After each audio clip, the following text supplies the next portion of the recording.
Hi friends आपण मानक स्वागत आपनकर प्रिय YouTube channel MJ smile world को आज वीडियो रही समस्त बूथ लेवल ऑफिसर्स बा बीएलओ मानक आपनकर बीएलओ ऐप रिलेटेड।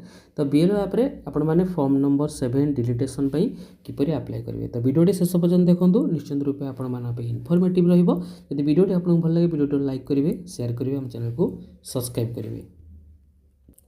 ये रही आपंकर बीएलओ ऐप्र डैशबोर्ड पेजटी। ये आपंकर फॉर्म्स रही आप यहाँ पर क्लिक करेंगे डिलीटेशन फॉर्म 7 उपर आप क्लिक करेंगे।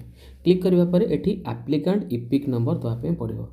तो देखो ये एप्लिकेंट इपिक नंबर देवापर आपंकर ये 3टी ऑप्शन रही आपको सिलेक्ट कराया पड़ो।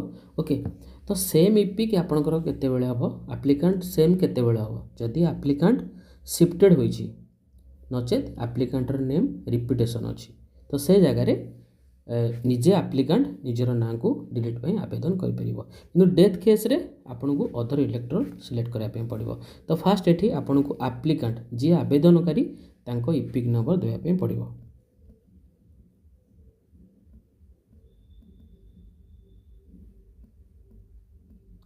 देवा परे डेथ केस रे अदर इलेक्टोरल ऊपर क्लिक करेंगे। एठी आपन को दवा पड़ो जहाँ ना आपन काटुछंती बा डिलीट करछंती। ओके, तांको इपिक नंबर एठी देवाई पड़ो।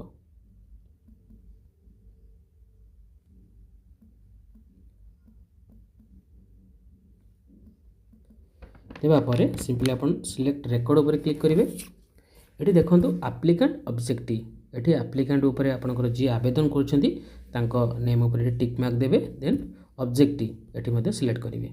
ओके, ऑब्जेक्टिव रे जहाँ ना डिलीट होबाक थिबो देन नेक्स्ट उपर क्लिक करेंगे। देन सेव एंड नेक्स्ट उपर क्लिक करेंगे। एठी मोबाइल नंबर टाइप करेंगे।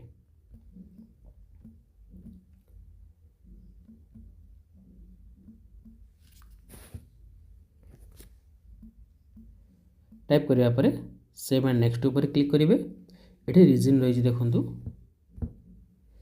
डेथ अंडर एज एब्सेंट और permanently shifted already enrolled not Indian citizen. तो डेथ पे आप डेथ उपर क्लिक करेंगे।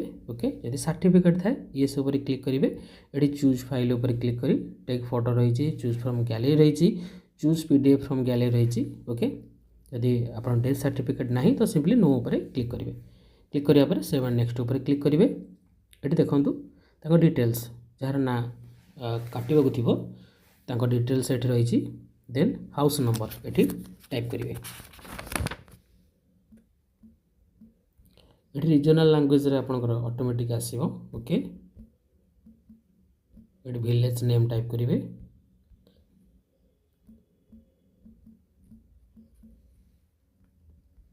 Then post office,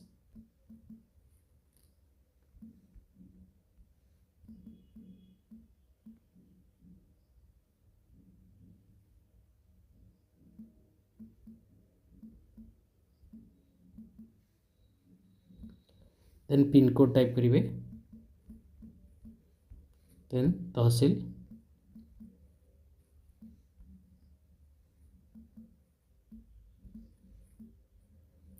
then save and next उपर क्लिक करेंगे।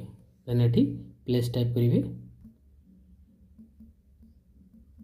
जी अगर आप फॉर्म आवेदन कर। देन सेव एंड नेक्स्ट उपर क्लिक करेंगे। ये केयरफुली फॉर्म टी को रीड करने।